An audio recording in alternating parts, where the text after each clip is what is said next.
को सरस्वती चाहिए तो वो आएगा, और किसी को घर में दुर्गा चाहिए तो फिर दुर्गा का भी मंत्र है।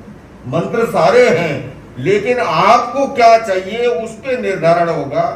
मान लीजिए किसी को शारीरिक प्रॉब्लम है, उसके अंदर भी मंत्र सहायक बनते हैं। किसी को डायबिटीज का पैनक्रियाज ठीक नहीं है, किसी का लीवर की प्रॉब्लम है, तो ये बीज मंत्र उसके ऊपर भी है। ये सारा विधान है साइंटिफिक, इसमें कपोल कल्पित बातें नहीं बता रहा।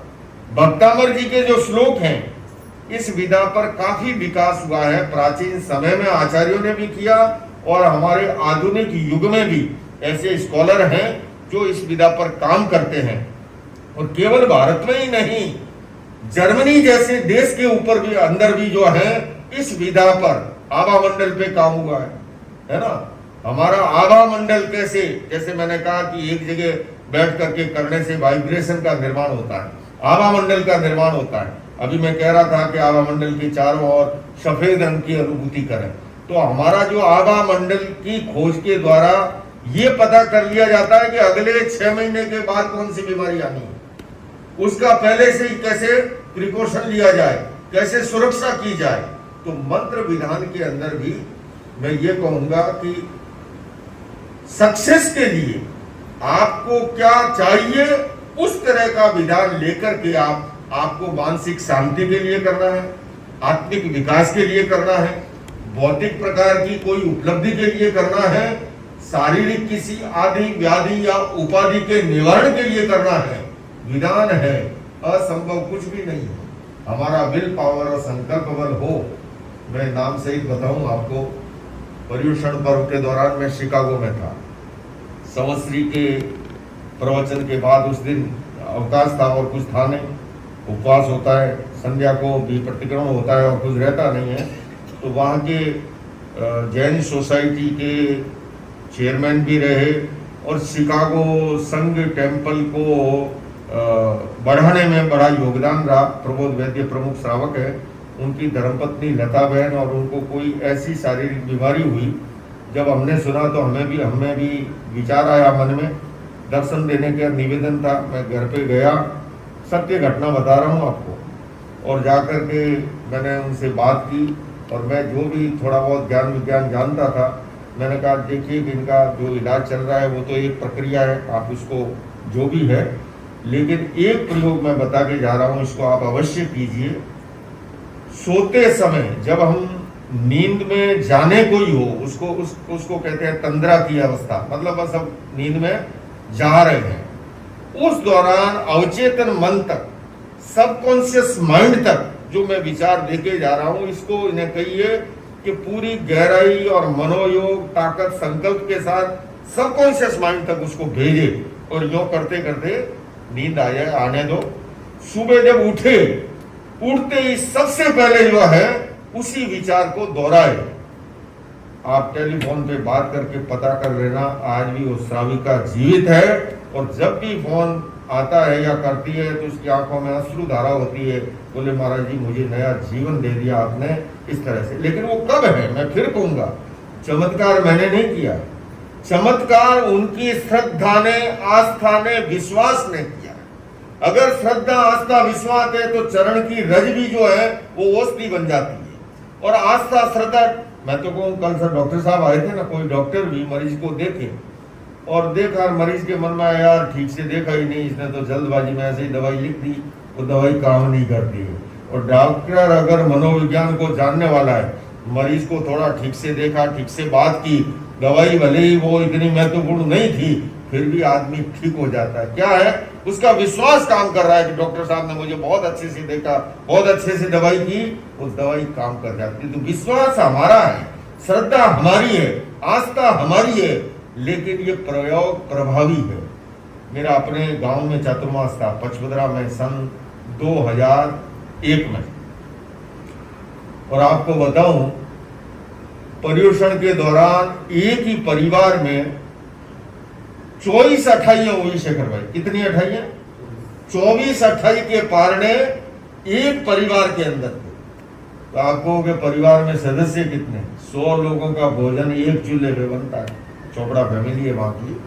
100 लोगों का भोजन एक चूल्हे पे बनता है। तो घर में बहुत उत्साह था। और फिर राजस्थान में 24-28 एक साथ हो, आप जानते हो वहाँ क्या उमंग उत्साह जो होता है, फिर उत्सव महोत्सव है।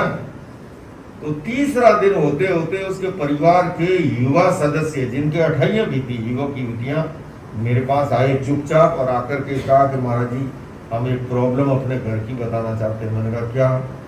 बोले हमारे पापा के और हमारे मामा के बीच में झगड़ा है, न मामा हमारे घर आता है न मेरे पापा मेरी मम्मी उनके घर जाते हैं, और अब सारा गांव जीवन पे आएगा लेकिन मेरा मामा नहीं आएगा तो मेरी माँ को बड़ा दुख होगा और उधर उनको भी होगा।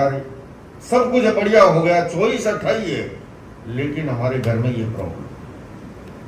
तो मैंने कहा वो समझाते क्यों नहीं? बोले दोनों ही अड़े हुए हैं, एकदम शंकर के त्रिशूल की तरह, झुके कौन मैं कैसे। और दोनों ही मौजिज, मेरे गांव के सबसे मौजिज परिवार, और यानी सबसे प्रमुख परिवार, पर दोनों के बस वो मूछ की बात हो गई करके झुके कौन मनाए, 28 चल रही है। अब ये प्रॉब्लम के बाद चूंकि इस थोड़े विज्ञान को मैं जानता था, मैंने कहा देखो तुम मेरे साथ हो सभी। बोले हम पूरी तरह साथ है। तो मैंने कहा एक काम करो, मैं तुम्हें एक प्रयोग बताता हूँ, आज से ही उसको शुरू करो, और अगर परमात्मा ने चाहा तो हो सकता है नैया पार हो जाए। बोले क्या करना है? मैंने कहा कुछ नहीं करना, किसी के पास जाके सॉरी नहीं मांगनी है, किसी के पैर नहीं पड़ना है, मैं जो प्रयोग बताऊँ अपनी जगह बैठ के भले करना। मैंने कहा रात को सोते समय अपने उस मामा का फोटो सामने लो, उसकी ललाट पर ध्यान टिका करके ये भावना करो कि हमारा आपसे कोई झगड़ा नहीं है, कोई हमारा विरोध नहीं है, हम आपकी बहुत रेस्पेक्ट करते हैं, हमारे मन में ऐसा। मैंने कहा इस भावना को, पावरफुल विचार को उन तक पहुंचाओ सोते समय, और सुबह जो ही उठो सबसे पहले मामा को सामने ला करके इस विचार को उनके पास भेजो। आप बिलीव कीजिएगा, छठे दिन आते आते साला बहनोई का झगड़ा खत्म हो गया और 28 बड़े उत्सव महोत्सव से उस कार्यक्रम को बनाया। ये बहनों और बहनों, ये जो बातें मैं सुना रहा हूं ना, ये कोई चमत्कार नहीं है, ये साइंस है, ये विज्ञान है ना। बस इस विज्ञान को समझने की हमारी टेलीपैथी की भी इतनी शक्ति है। आप ये मोबाइल से क्या करते हो, यो कुछ किया, और सूरत के गोपीपुरा में 7वीं मंजिल के चार्जर पे लगे हुए मोबाइल में घंटी बज जाती। आपने तो यहाँ ऐसे ही कुछ किया है ना, वहाँ घंटी बज गई और सामने वाला कहता है हेलो, अरे क्या बात है आज मुकेश तुझे जुकाम है क्या, आवाज ऐसी क्यों है? मतलब आपकी यहाँ की आवाज वहां पर भी वो पकड़ लेते हैं, अगर वो परिचित आवाज से कि आज इसकी आवाज ठीक नहीं है, कहीं कहीं इसके गले में कुछ खराश है। उसी तरह से टेलीपैथी हो गई। ये तो फिर भी उपकरण है। कभी कभी आपने महसूस किया होगा, और आपकी जो कोई बैल बजाता है, आप कहते हो अरे मैंने अभी तेरे को याद किया था, इतने में तुम आ गए।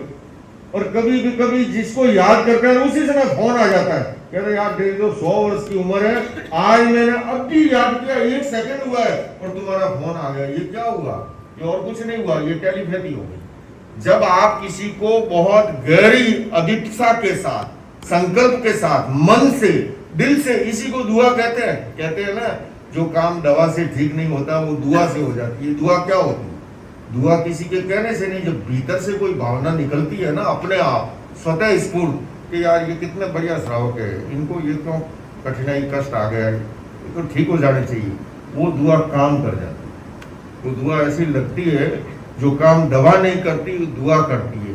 तो बंधुओं और बहनों, अपने संकल्प पर विश्वास होना चाहिए, और इस संकल्प के साथ आप मंत्र शक्ति का इस जाप के विधान को लेकर के, मैं कहूँगा ये पर्युषण पर्व चल रहा है, अगले पर्युषण के दौरान आप जो भी आपका अपना इष्ट है, मंत्र है, इस प्रयोग को इस विधि से कीजिए, निश्चित रूप से आप सफलता को प्राप्त करेंगे। घड़ी का सुइया 10-20 पे भी पहुंच गया।